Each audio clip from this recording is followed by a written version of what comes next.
Alright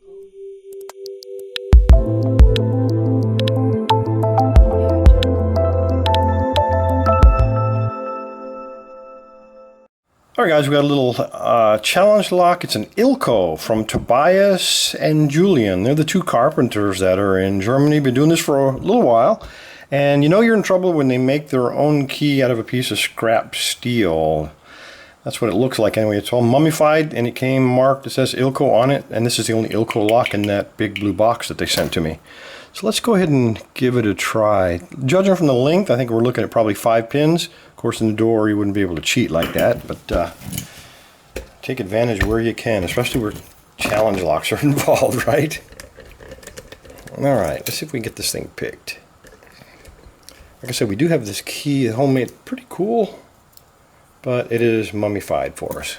All right, I'm going to try. I think I do top of the keyway without any problem. That's the thickest one. It's a really wide keyway, these little Ilcos, but let me grab a pick and show you what I'm talking about.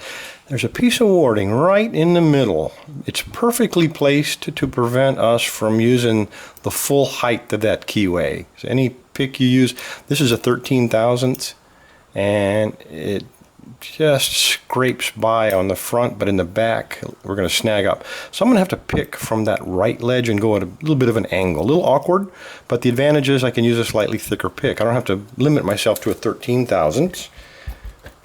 And thicker is better because I can get violent. I can force it if need be. All right. Let's see what we got. It is kind of an awful floppy core. All right, all the way in from the ledge. I'm going to put heavy tension, and I'm going to see what we got binding. Let me count and make sure there's...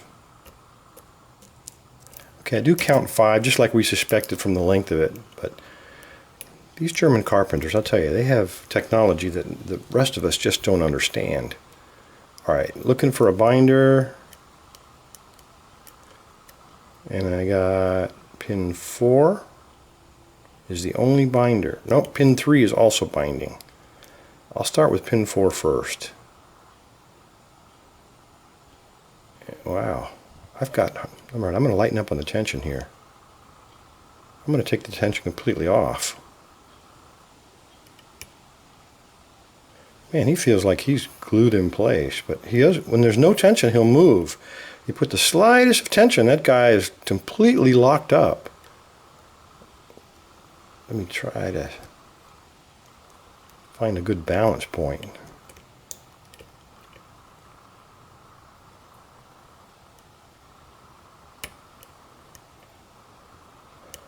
Well, I got a click off him. I have no idea if it's the right click, but I'll just keep going. I'm on 3. He's still binding. And he's got the same deal.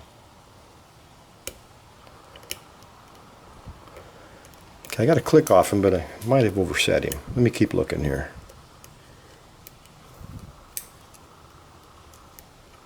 I do have a false set, but not a good one, I don't think. Okay, I got a little counter rotation on 1 there. Holy moly. All right, well, I'll take it. I think there's a couple of T-pins in here too. So I think heavy serrations, otherwise they wouldn't have bound up quite the way they did. I mean, I had hardly any tension on that, on pin 4 and pin 3. And they did not want to move with any tension. All right, I have been given instructions on how to use this tool. Video instructions, so even a simpleton like me theoretically can grasp it. And what they say, what the instructions say, is that you position it something. See that little ledge right there next to my thumbnail? Come on, focus for me. You place him on one side and then push down.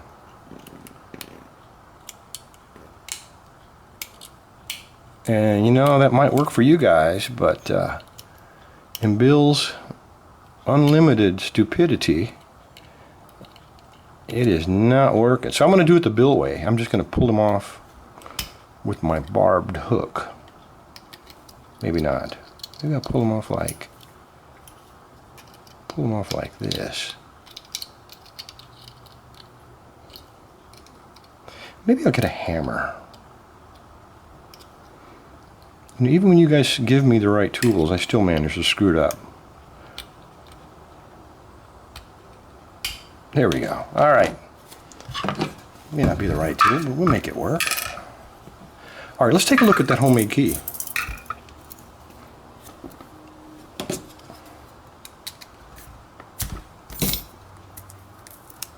Oh, yes.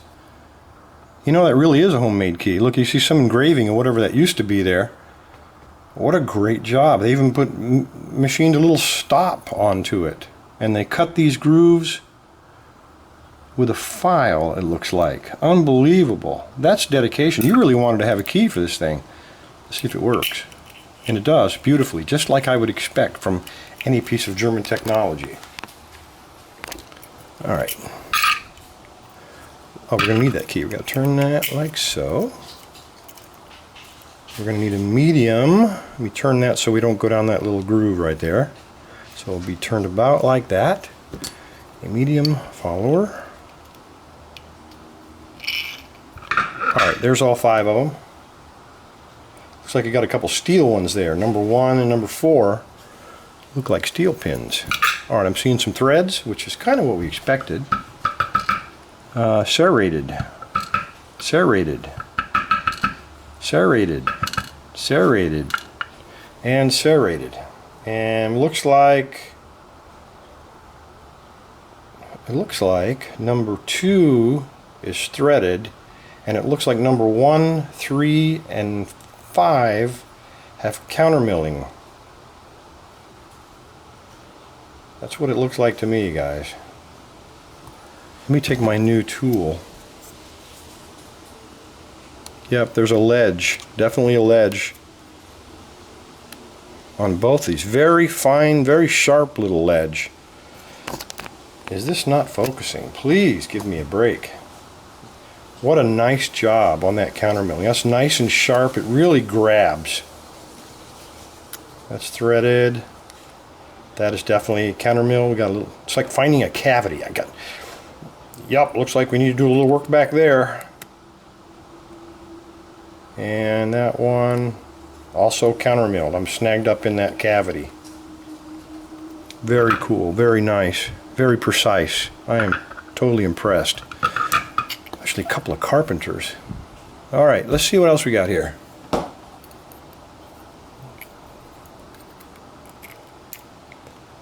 All right, looks like almost like a assa. Very nice little steel pin. Ah, look at this, guys. Should have looked at the other end too. Just awesome. Long steel spring. Next one. He's standard. He's just a standard steel pin. Nothing unusual about him at all. Another nice long spring. Next one. Very narrow. And he's got a... Come out of there. Oh, yes. That is some German alien technology right there. I love it. Next one. You know, these tweezers just aren't working for me today. Probably got to do with the flu. That is a handmade pin. It's narrowed on one end. That sharp edge was sticking down to grab a hold of one of those countermill chambers. You dogs. You're not carpenters. You gotta be locksmiths, guys. Alright, another one's long. And I have a brass one here. He doesn't want to come out though, he's caught. And then the last pin does not want to come out and play. He's just barely hanging there. Check that out. He's even a little bit below the shear line.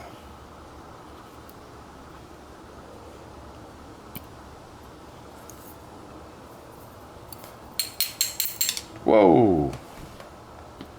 Hey, it's a steel spool. I think he was hung there. He was not, I don't think he was even in play. This is almost like it was a 4-pin lock. Something's grabbing on that one. It's a different spring, first of all. Notice how much, get that brass one over there where it belongs. Notice how much longer and thicker the wire is on that one. It gives some really weird feedback, but that was below the shear line, so that was definitely hung up. And what I'm wondering is if Tobias and Julian didn't take off the top here and do some counter milling up inside of there too. If they did, I don't see it. Oops, sorry. I do not see it. I see no modifications, but it sure was hung up in there. You notice these are connected, and that's probably part of the manufacturing. I don't believe Tobias and Julian did that. Anyway, there you go, guys. A simple, innocent-looking little Ilco with some nasty German carpenter technology built inside of there. Just what a great lock.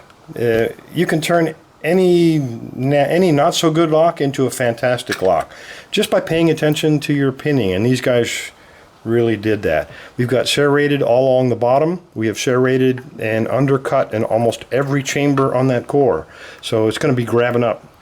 We have a sharp edge on that side and a narrowed end on this side. I don't even know what to call that pin. We got a standard, we got a spool, but he's narrowed on both ends, a little steel pin. And then this guy was actually around like this. I believe he's homemade, and he was designed to grab that counter milling, and he did a great job of it. And then we have a standard spool. You guys did a great job on this simple little 5-pin Ilco. Thanks for putting all your effort into it. Guys, thanks for your time. Stay safe. Stay legal.